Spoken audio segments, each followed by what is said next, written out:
Hello and welcome to the Danesh Show. I am Noah Danesh, today with a very special guest, Mr. Mel Spitz. Thank you so much for joining me, Mr. Spitz. My pleasure. Mr. Spitz is the president of the Board of Education of Beverly Hills Unified School District. So, Mr. Spitz, can you first start off by telling us what the duties of the Board of Education are? Sure. As you know, the 5 members of the board are elected by the voters within Beverly Hills Unified School District. And so we represent the voters and, of course, the entire community. Our responsibilities are these. First of all, we're responsible, the board is responsible for what is taught the students, the educational program. The board has the ultimate responsibility. Secondly, the board is responsible for the financial well-being of the school district. And thirdly, the board is responsible for hiring and evaluating the superintendent. The superintendent is responsible for running the operation. And so the board hires a superintendent. Hopefully the superintendent does a great job. He's evaluated sometimes in 6 months, sometimes in a year, and so the board may have the responsibility in certain cases of making a change in the superintendent. And recently we did have a change to Dr. Michael Breggy. That's right. In which we actually did have him on the show pretty recently too. He seems like a great decision you guys made. Well, I'll talk about that. Yeah. I was elected to the board a year ago, November, so it's been more or less a year and a half because I was installed in December. So it's been about a year and a half. But the thing that's interesting is that when I was elected, it was 47 years after I was first elected to this board. And that's got to be a record in the United States of America. Very unusual. I was first elected in 1969, and I served through the 70s, through the 1970s. And I've said it before, and I'll tell you now, that over the course of, well, now it's been 10 and a half years of service on the board, I've participated in hundreds and hundreds of decisions, maybe thousands. And the one decision that I'm the most proud of is hiring Dr. Breggy. Wow. And actually, let's talk about that too. So you first began on the board in 1969. Well, I was, yes, I was elected in 69 and installed in the beginning of 70. Why did you initially get on the board? Why did you decide you wanted to become a part of this education? Well, that's kind of an interesting story. Sometimes there are hot issues in a city or a county or a state that really decide how an election, who's going to run for an election and so forth. And at that time, there was one hot issue. First of all, I must tell you that at that time, this district was known nationally as a what was called a lighthouse district.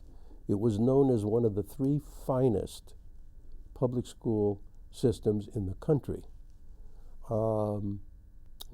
Beverly High at that time was known as a college preparatory high school.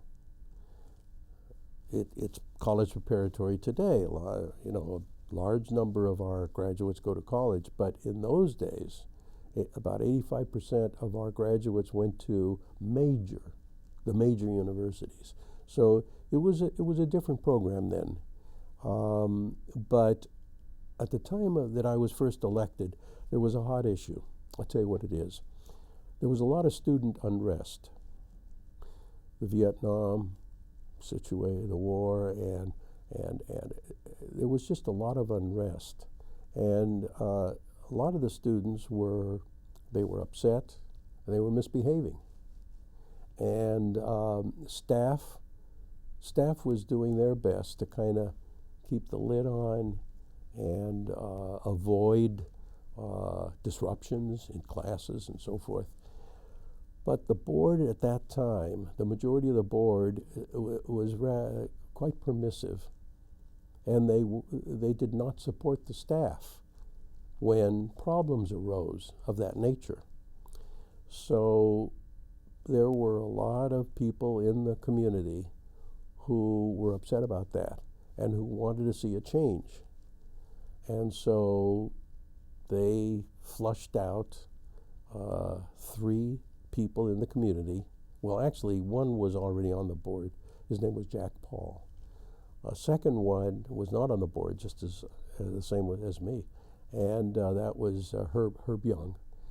So a majority in the community supported the 3 of us because we were more inclined to support staff. And the interesting thing is that while there had been a lot of unrest and a lot of misbehavior on the parts of students, interestingly, as soon as we were elected, it all went away. All the problems went away. It seemed, I guess it was just that a lot of the students were misbehaving because they thought they could get away with it.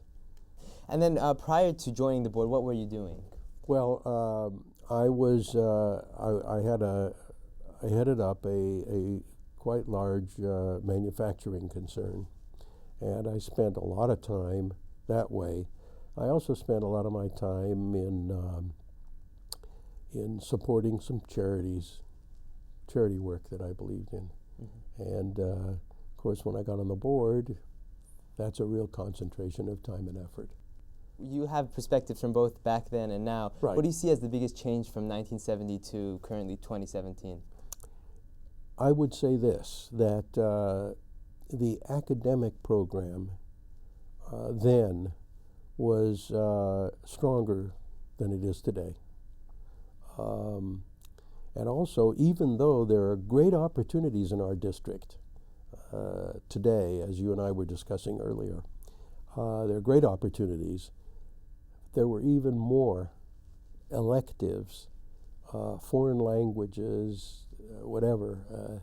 It was a real lighthouse district, and I think that we're going to return to a lot of that. Mm-hmm. I think we're going to do better. Mm-hmm. What do you see right now as the best parts of the district? I think the opportunities, especially in high school, that our students have are outstanding. I think that our music and drama and theater program is just outstanding. I think KBEV is marvelous. These are great opportunities. Mm-hmm. And it's a very good school. Yeah. And you mentioned that having more electives would be beneficial. What other problems do you see facing the district now? Well, the district, I would say, from the standpoint of the Board of Education, our most immediate problem is our budget, our finances. Going back quite a few years, could be 7 or 8, maybe more, we have had in our budget what's called a structural deficit. It means that from year to year, we're operating at a deficit. That is, we're spending more money than we're taking in. And the thing that's amazing about it is that it's not a revenue problem. In fact, our revenue in our district per student is half again more than any of the other districts that surround us. In other words, our revenue is over $15,000 per student, and in all the districts that surround us, it's about 10,000, 9 to 10,000. So it's not a revenue problem. The problem is that basically is overstaffing. You know that we have had an enrollment decline over the years. Yes. I think our high school is now about 1,400 students. One time it was 2,600. And so the problem that we have boils down to the cost per student of our certificated staffing, teachers. And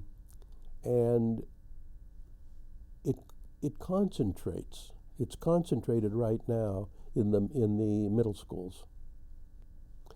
So it's an immediate problem. It's been getting worse every year. That is more extreme. And we're at the point where we can't kick the can down the road any further. So we're working on that now. It can be resolved, and we will be resolving it. Has the board discussed any solutions this far? We're in the process of it. I can target, I can give you an example. We have 4 middle schools, as I think you know. Yes. 6th, 7th, and 8th grades. Okay. Our student enrollment is down to the point where, for example, in a given school, at a given grade level, there's only 57 students in the entire grade. In the entire grade. So, how many courses can you offer? How many opportunities can you offer the students when you only have 57 to start with? You need what's called a critical mass of students to be able to solve the problem. And so that's what we're studying right now, is our this problem with middle schools and not enough students at any grade level at any school. And what does the process look like for discussing such big decisions on the board? First of all, whatever decision is made, it must be made with input from all the district's stakeholders. You're going to find that over the course, I would say between now and the end of the year, we're going to be doing have a lot of discussions with parents, especially with parents, and other community members to get input and to discuss what opportunities there are. Our staff, our superintendent is just starting now to put together all of the various options that we can consider. As an example, one option might be that in having 4 middle schools, to have 1 middle school or 2 middle schools.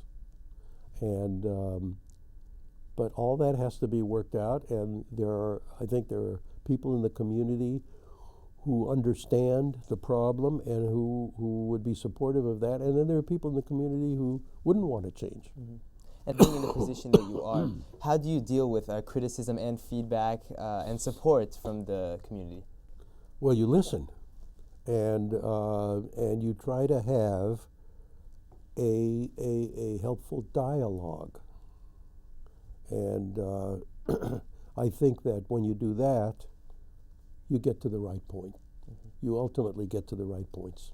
Another major topic involving our district right now is construction. We recently had remodeled a few different schools. What is the state of construction in our district right now? Well, the state is this.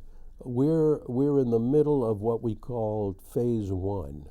We're still utilizing funds from Measure E, which was a construction bond measure that was passed in 2008. And we are still utilizing those funds. The way that it's been planned out is that this phase 1, and what it involves all the work that's going on right now at the high school and all the work that's going right now at El Rodeo. And the program is that particular work in those 2 schools will be completed within the next 2 to 2.5 years. utilizing the rest of the Measure E funds. We on the board hope that we will be able to put a new construction bond measure on the ballot next year in 2018 that will fund what we call Phase 2. And Phase 2 would be the rest of the work that needs to be done in the high school, and there's a lot. There is a lot. There's some more work to be done at El Rodeo.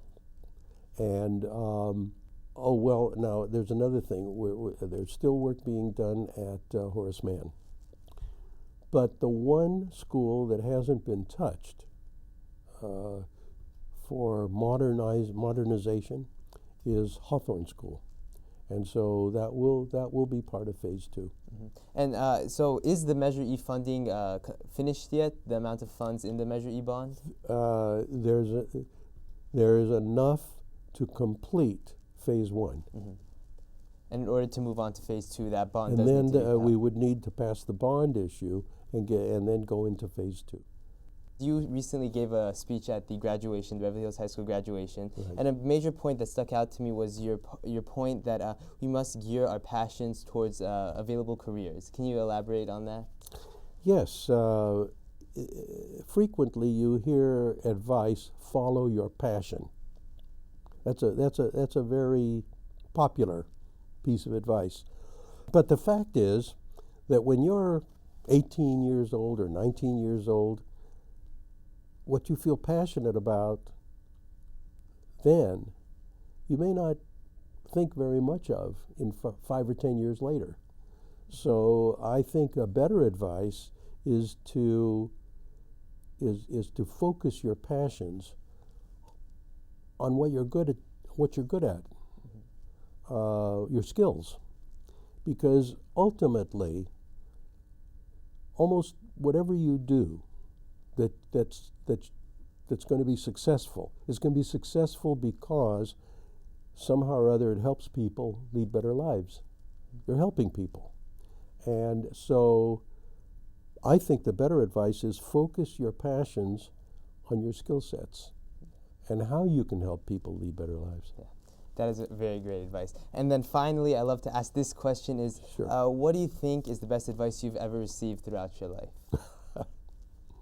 Well, that's an interesting question. I graduated UCLA in 1950 with an accounting major. And immediately I went to work for a national accounting firm in their Los Angeles office. And they specialized in hotels and restaurants, and their largest account was Hilton Hotels. I mention that because 6 months after they hired me, I was drafted into the Army. That was the Korean conflict. So I served 2 years in the Army. While I was in the Army, my boss in the accounting firm left that firm and became the financial vice president of Hilton Hotels. And at that time, Hilton Hotels was headquartered in Chicago. So he wrote a letter to me toward the end of the 2 years that I had in the Army, and the letter followed me around and found me close to Chicago in Indianapolis. I was still in the Army, but I was getting out in a couple of months. So he said, I don't know where you are, but I'd like to see you. I'm now the financial vice president of Hilton Hotels. I'm in Chicago. Get in touch with me. So I did. I came up to see him, and he said to me, he said, Mel, when you get out of the Army, I want to hire you. I want you to come to work for me in Hilton Hotels. So I said to him, Mr. Fletcher, you know, I've been away from home almost 2 years now. I was born and raised in California. I love California. I really miss it. I miss the ocean and the beach and the palm trees and everything, and I would like to go back to California. And he said to me, don't ever let me hear you say that again. How old are you? I said, well, I'm 22. He said, your whole life is ahead of you, and you are not going to limit yourself to being in just one place. You can have a great career in a company like Hilton Hotels. So that was his advice. I followed his advice, and because of that, I had a great career with Hilton Hotels. My office was in New York City, actually in the Waldorf Astoria, and I was in the business, through him, of opening hotels in foreign countries. And so I worked in London, and I worked in Madrid, I worked in Istanbul, Turkey. In fact, I spent a year and a half there opening a hotel. And so I had a great young career before I was married, and that was good advice. Well, that's really great. Mr. Spitz, thank you so much for joining me. Sure thing, my pleasure. Thank you so much.